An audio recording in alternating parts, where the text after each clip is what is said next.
Woohoo! And we're live once again on another Tuesday. And I have a fabulous guest, my mentor in the house today, John Espirian. Can't talk about him because he's here today. So this is just super fun. So, first of all, John, welcome to the show. Before we get stuck in, why don't you go ahead and just tell people who you are and what you do? And then, just in case somebody doesn't know you. Okay, thank you for having me, Gillian. So I call myself the relentlessly helpful LinkedIn nerd, and I help people get better online visibility through best practice with online content and LinkedIn. Yeah, I used to be a copywriter, but I'm now transitioning to being a leader of the Espresso Plus community, which I'm sure we're going to talk about a little bit today. So yeah, I help you get the best out of LinkedIn. That's my role. Awesome. Awesome. So I have known John for a long time, and he was one of the first people that I began to interact with and follow, and then connected, and then became friends with on LinkedIn. And you started a group last year, and it was just a regular LinkedIn group. You were just testing it out. And Mm. then this year, you went from a public group that anybody could join, and it was on LinkedIn. It was a great group, and then you went to a private group this year. So you've kind of got the public and the private, so we can kind of talk about both. Yeah. And before the show started today, we were talking a little bit sort of backstage here, and we were talking about how you join a group and you don't realize you're joining like a whole community of people, and the support that you get from groups is just amazing. And so that's just my plug for the Espresso Plus group, is just the community and the friendships I've made and the safe space of it all. But John, so if we kind of zoom back out talking about groups, everybody kind of like talks about LinkedIn with the groups. They're dead, they're spammy, they're Mm. horrible, everybody bailed, they went to Facebook. Kind of, why did you even start on LinkedIn as a place to have a group? Yeah, well, I was of that mind as well, because any group that I'd experienced beforehand had been pretty much like that. It was just a waste of time. But I got to the point with my old mailing list that I instead of having, one to many conversations where I was broadcasting stuff, I wanted the people in my mailing list to be able to talk to each other. And because so much of my content is around LinkedIn, I thought, well, let me at least try creating my own group just to see what would happen. Probably this isn't going to go anywhere because most groups don't succeed. But I created that, I think it was September 2021, and it just kind of blew up. It really, really, really went well. Lots of people joined. I think at its height, we got up to 650 members, and it was really active. And people getting to know each other, posting questions, posting tips, and it really did work. And that was the reason why I thought, well, I can't keep doing this for free. I need to turn this into something sustainable for my business.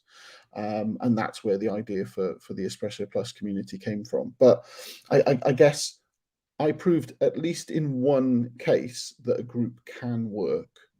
But of course, most groups don't work. And I think that comes down to how much effort the leader of the group puts in making people feel welcome, in keeping the conversation on topic, because I think they can get really spammy where people drop all sorts of rubbish in there, or the leader Mhm. is just trying to extract lots of value out of the members who join.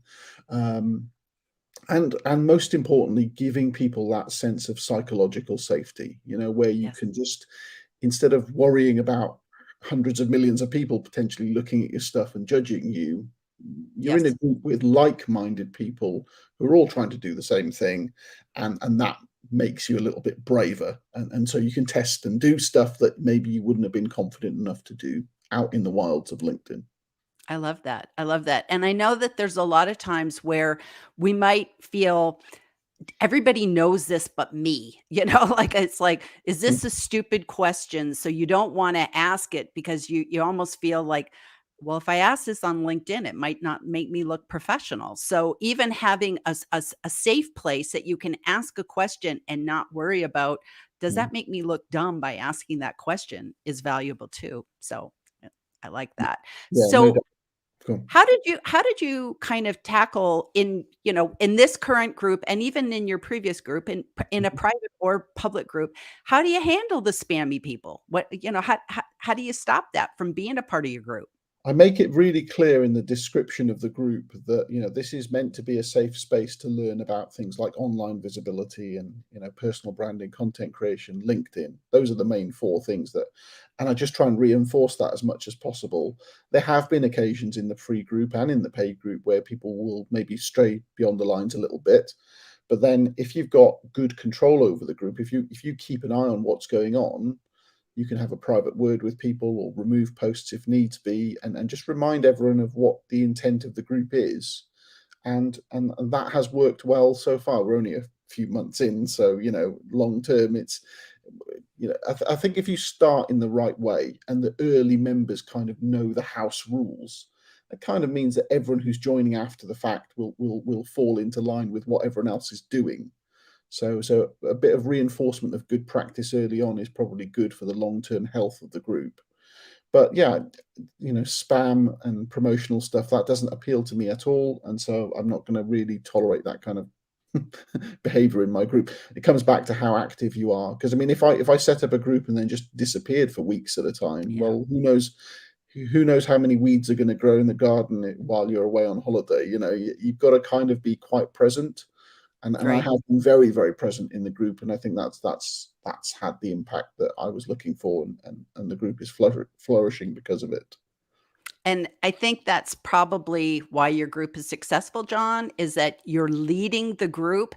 And I've been in some groups, even on LinkedIn. I'm not on Facebook anymore. So Mhm. primarily I'm in some paid membership groups outside of LinkedIn. And then Right. I'm in several LinkedIn groups.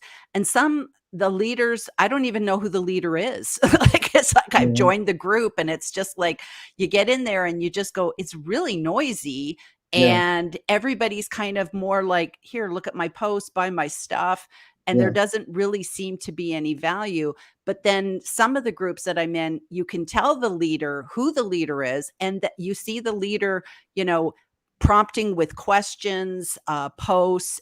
There's several different groups that I'm in that do that, and you just recognize the leader is setting the pace of the group. So, I Yeah. think that's probably one of the most important things. It is. I think there are two problems. You either join a group and there's no clear leadership structure, so you don't really know who's setting the agenda, and that's not great. Or what I've found more commonly in the past is that you join a group because of a leader, but then that leader doesn't really turn up regularly, and things get outsourced to the rest of the community or maybe to a community manager, and you think, well, I'm not here for that. I'm here because I joined because of this person, and so that's why I've deliberately chosen to keep my group small, because I want to be the person who's present to answer questions and help people, and to be the reason why they joined. If they get a load of extra bonus stuff that they weren't expecting, like making personal relationships, even getting work, brilliant. But the reason that they joined, hopefully, is because of the the ideas being put forward by the person setting the agenda, which is the leader of the group. So that's what I'm intending to do. So I'm not going to keep growing this thing ad infinitum. That's never the plan. I like that. And you actually with your group, which I again is another really a brilliant thing. You set like a maximum. Yeah. So you said, you want to start off with this and you have like a hard line. You said Mm, once you get to 300, that's yeah. like that's it. Meter's done. It's Yeah. like, so how did you kind of come up with that number? Well, I was looking at how many were in the free group and thinking about how much effort I was putting into that, and it was a Mm, lot. But I was also thinking that if I'm going to charge these people, I'm going to do even more for them. mm. And so there's no way that I could get to that same number, and so I'd need to be a bit more sensible. But I also looked at what my income goals are, and what I'd need to do to be able to drop all of my other activities. And in the end, the numbers worked out that 300 would be an ideal stretch goal for me. We're almost at 200 already, which is fantastic after only a couple of months. But 300, I don't want to be greedy, and I want to keep making sure that I'm present, but also not frazzled because people are DMing me every 5 minutes because there's so many people there. So 300, I think, is the magic number. Once we get to that point, things will become interesting, because I can imagine that there will be people who might want to join after that who won't be able to. Maybe we'll have a one in, one out system. Maybe We we'll could have vote. voting rights for members, perhaps. It might, all sorts of interesting things unlock. But at the moment, yeah, it's working well, and I think I could probably stand another 100 members or so, and then we'll be happy to close the door. I love that. I love that. Well, I see we have a bunch of comments. So let me flip over to the comments, and I'm sure we have people with questions, people saying hello. We have the lovely Jeff Young. I love Jeff Young. He's always in the front row. He's cheering me on every time, and I just love it. So LinkedIn royalty, the queen of easy peasy video, and the lord of LinkedIn. Woohoo, namaste. Thanks, Jeff. And Jeff actually runs a very good group here on LinkedIn. Yes. His is top notch. And again, this is a public group. Anybody can join this group. And the nice thing about this group is that it's actually, it has all these tips and tricks for, not tricks, but tips for using LinkedIn. But on top of that, it has, just, he leads that group. Absolutely. So plug for Jeff. Jeff, put your link in the group, in the Absolutely. chat.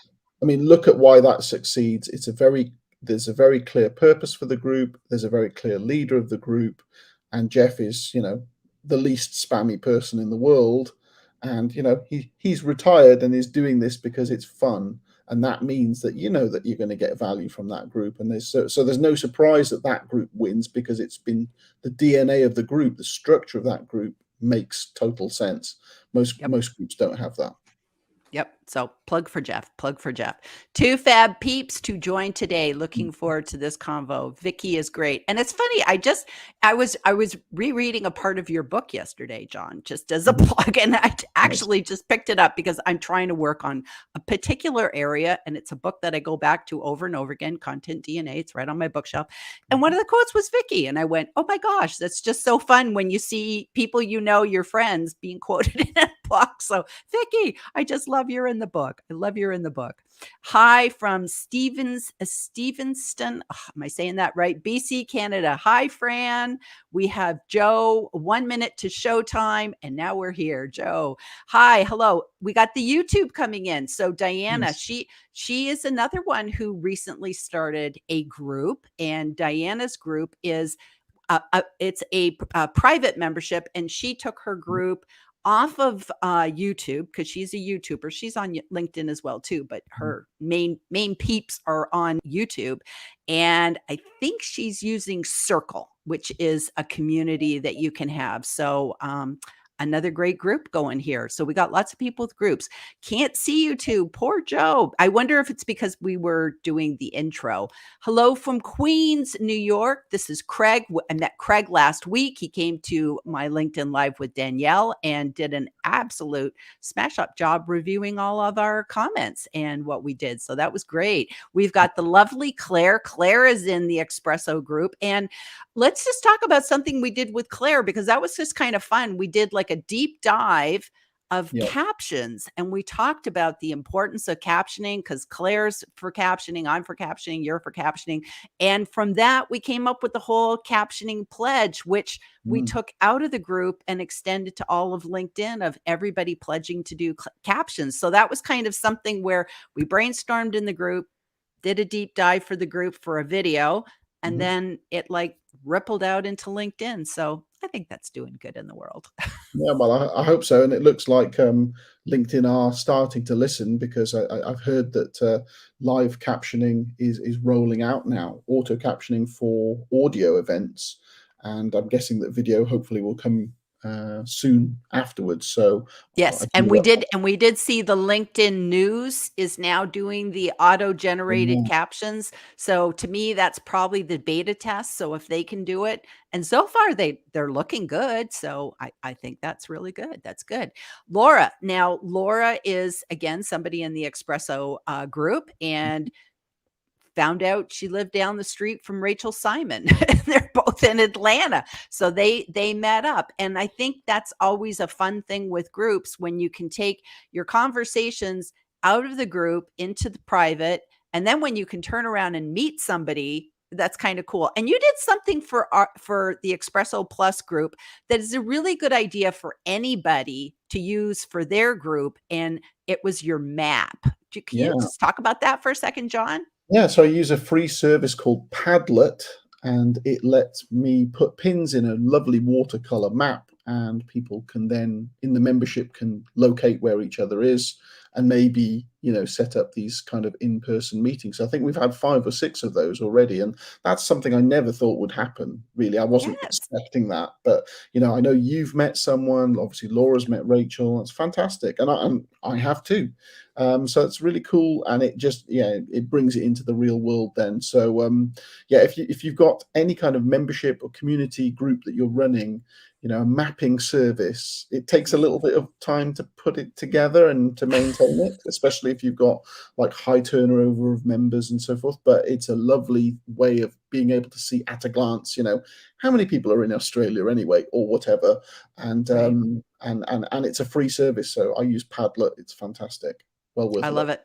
I love it. And I think it really kind of helps make a group go from just this big thing to small and personal. And I know personally, I have set a goal because it's like I'm really waiting for this whole pandemic thing to totally be done so I can get back and traveling again. Sure. And one of my goals this year, if possible, is I want to go back to the UK. And there's so many people I want to see, but now I would take that map and I would say, Yeah, okay, if I'm going somewhere, who do I know? Who do I know that lives in Portugal or yeah. Sweden or, Australia or whatever?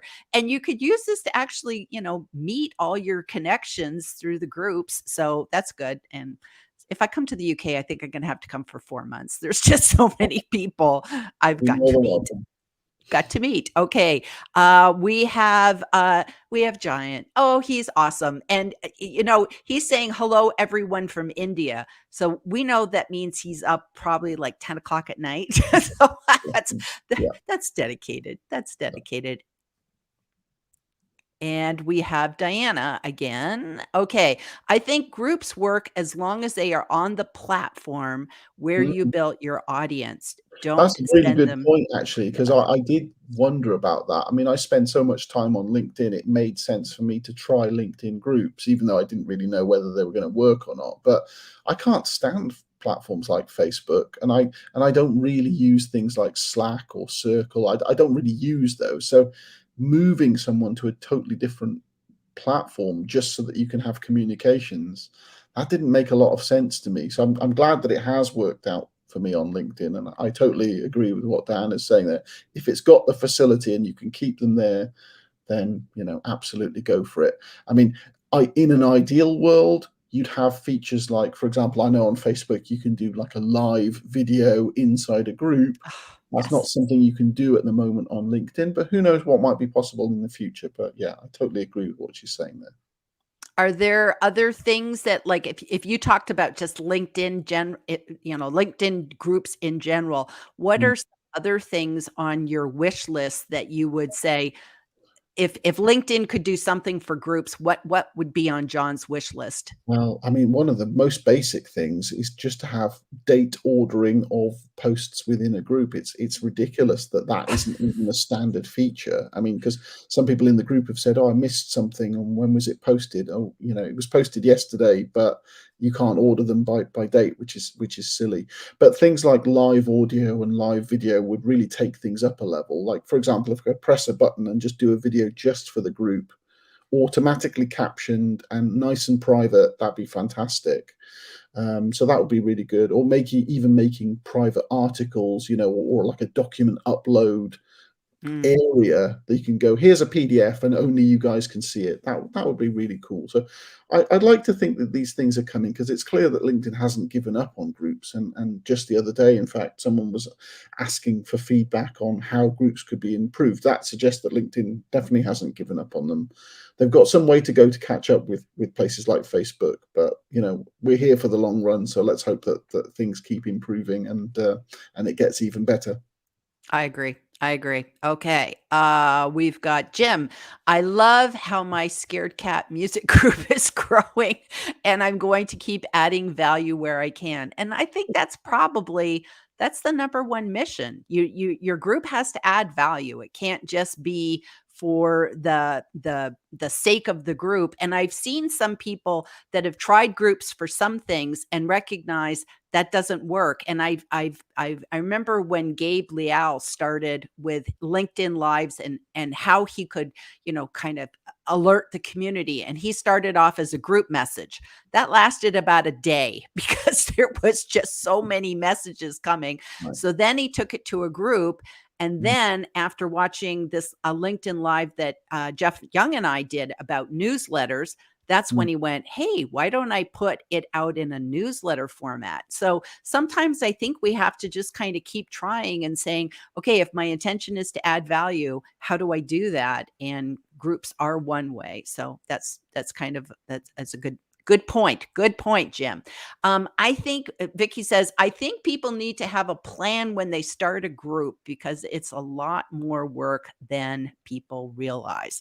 You want to Yes. talk about that for a second, John? How much work is it? It it is a lot of work, and if I'd gone straight from, "I've got a mailing list and I wanna do it a better way," to jumping straight to, "I've now got a paid community," I think that probably would have fallen flat on its face, right? Because I didn't know the parameters of this game properly.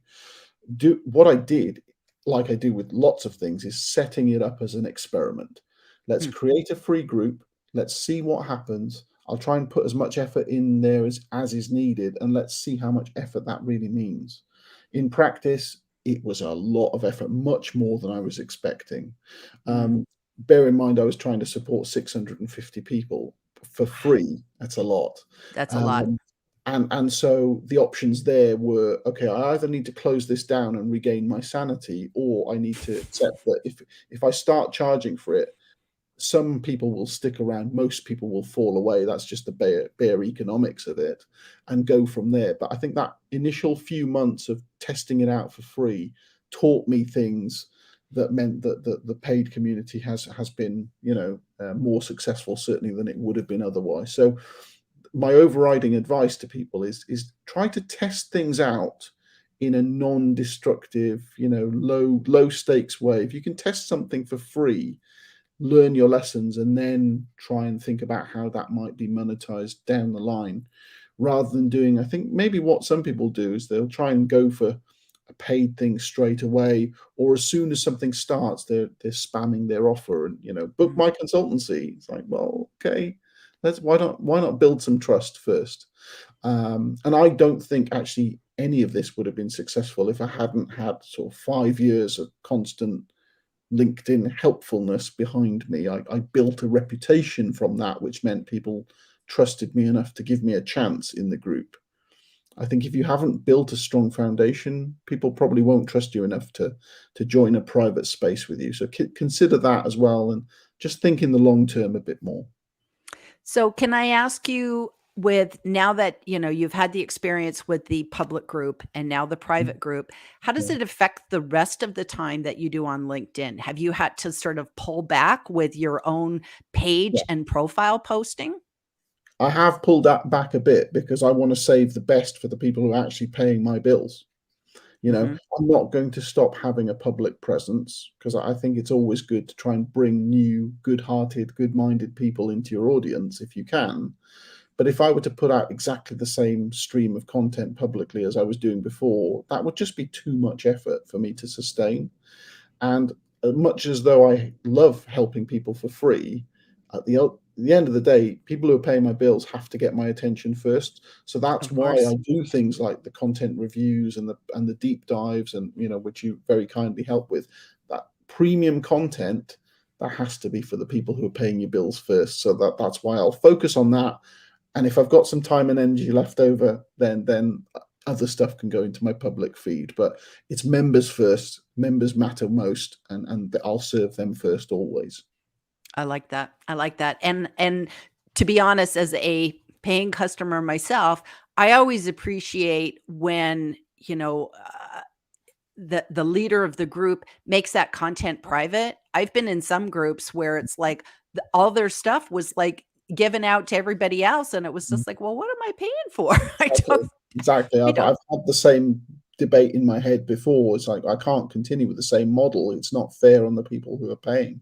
Yeah. Yeah. Yeah, that's good. That's good. Speaking of lovely people, there's Rebecca Wilson, and she's just popping in to say hello. Yay. Jeff Young says, exactly right, John. A group's value is directly related to the commitment of the manager and owner. And I've always see Jeff, jump on people and tell them that's inappropriate or taking down their posts. And you have to do that. And I think sometimes there's that little hesitancy if nobody wants to be the bad cop, of telling people off. But in honesty, the members are cheering you on. And I think sometimes too, we're hesitant. We're like, we're not sure. Should we post something? I didn't post our LinkedIn Live in the Espresso group today because I thought, well, where do I draw the line? Is it okay to post if it's you, if it's someone else? So I just don't, because I just kind of figure, me, and if you follow me, if you're connected with me. And that's one thing that I think is like, especially for a LinkedIn group, these are great ways to build your connections and get to know people. So I've actually tried to reach out and connect with the people in the group. And I think that's a good thing to do, to have those conversations outside of the group, not with just people that live down the road, but other people in the group. So I think that's a good thing. Good thing. So Vicky says, Jeff Young. Yes, perfectly said. She goes, look, she cheers them on. Leslie, hi, Jillian and John. Leslie from Florida. It's really, from India to Florida. We just have everybody coming in today. Best practice, message every new member the rules of the group. Oh, that's a good idea. That's a good idea. Can you post these in the group too? Like, is that like a Yeah, I guess it's in, right? It's in the description, which is always available. But yeah, it doesn't hurt to give people reminders. What I'm doing now is also I'm sending a video to new people who join, just to kind of set the scene of what they're going to get. They're going to get access to a group and a video showcase and a podcast and a map, and there's lots of stuff going on. So orienting people early on, I think, is a really good idea. And setting the tone by conveying what's appropriate and what isn't. It's important because I base a lot of my stuff around what is ethical best practice. So if I don't then exhibit that in the way I deal with people, I can't very well say, well, they're paying, so I should just let them get away with it. And that's not cool. They've still got to follow the rules. So in essence too, that's another big part of groups, is just like when we run our businesses, we have to figure out who's our avatar, who's our ideal customer. And the same is with the group, because it's like, you have to make sure they have to have the same sort of, values. And, you don't want them to be like, you are not for pods. So you really wouldn't want people who are pod like to be joining into your group. So you really have to set that idea of who is it that I really want to attract to this group, and who do I, to steal the Angus Grady line, attract the best, repel the rest. We don't necessarily, even if you just show up with a credit card, doesn't necessarily mean you're a good fit, right? Yeah, and to that end, I think at some point between the 200 and 300 member mark, I will probably change the membership to become invite only. So it'll still be open, but it'll be open only if I talk to you first and I decide that you should, be able to come in. So I don't know when that point will hit, but I want to fill the group with nice people. It's full of nice people at the moment, but I want to be sure that the people who are coming in have that same mindset and the same, ideas about growth and how to do it right and how not to do it right. So yeah, that will kick in at some point, maybe quite soon. We'll see. Yeah. And it's nice that whatever group is out there, that it's a safe space for the group members. So nobody feels like I go there and I get attacked and they beat me up. You want it to be a place that makes this 880 million people. John, I'm sorry, I don't remember numbers. The number 810 million at the moment. Yeah. 810 million. See, I'm terrible. 810 million people on LinkedIn. A group is small, so you want that to be a safe space. So Vicky had a question. What platform are you hosting your group on, John Espirian? Well, the community is spread across a few different technologies. The actual discussion group at the moment is on LinkedIn. But then we've got things like a video showcase, which is run through Vimeo, a private Vimeo Pro account. We've got a podcast that's running through a platform called Hello Audio, which is absolutely fantastic. I'd never heard of it until a couple of months ago. It's wonderful. And then And we've that's got private. That's private, right? Hello Audio. It provides me with a private stream, but it could also provide me with a public stream if I wanted to. You just upload your audio file and it goes live on all the platforms. It's Cool. so easy. I've never seen anything like it. And also we've got an email list, so I just use Mailchimp for that. So things are distributed on different systems. And then I'm charging people through a platform called Thrivecart, which plugs into Stripe and PayPal. So yeah, that's all of that's hooked together quite nicely. And it's a bit of effort to create all that tech and get it all to speak to each other, but it's it's working pretty well so far. And then what you're using Zoom as Yeah, your Zoom for things like, live Q&A and content reviews and stuff like that is all being recorded on Zoom and then uploaded so that people can watch it after the fact. And I'm doing my captions as well, of course, and I use Otter for captioning my recorded videos. But as we discussed the other day, there's millions of different captioning tools as well for video. So long as you get your videos captioned, that's the main thing. And Otter will be excited to hear they are being referred to once again. They're like the app of the month. We're talking about Yeah, Otter good, all the time. good. So that's great. That's great. Well, we've hit the 30-minute mark, so this is probably a good place for us to wrap it up. John, this has been awesome. Is there any kind of final words of wisdom you'd want to leave everybody with today to kind of sum up our topic of gold in the groups? I think just to remember that social media can be a bit of a scary place, and sometimes you need a place that's safe, that you can rely on others for a bit of accountability, and where you can maybe make some better relationships than just out on the wilds of social media. And so, if that sounds like you're trying to grow and you need that safe space, then the right group could be a really good place for you to spread your wings. Awesome. Awesome. Okay. Well, thank you so much for being here today, John, and sharing your wisdom. And there's gold in the groups. And I just going to say there's gold in your group. So I like being a member and I'm a happy, happy person. Awesome. So, Thank you. anyways, everybody, we'll see you next week. And thank you for joining us on the LinkedIn Live today. Bye. Bye, everyone.